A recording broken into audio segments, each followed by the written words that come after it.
Songs for kids. Subscribe now. Hello friends, I'm Sunny, and today we're going to learn about some yummy fruits and their colors. Are you ready? Let's go! Here's our first fruit. An orange.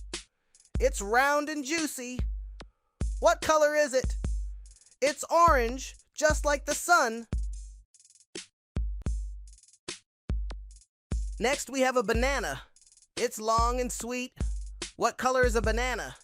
It's yellow like a bright sunny day. Now here's a strawberry. It's small and tasty. What color is it?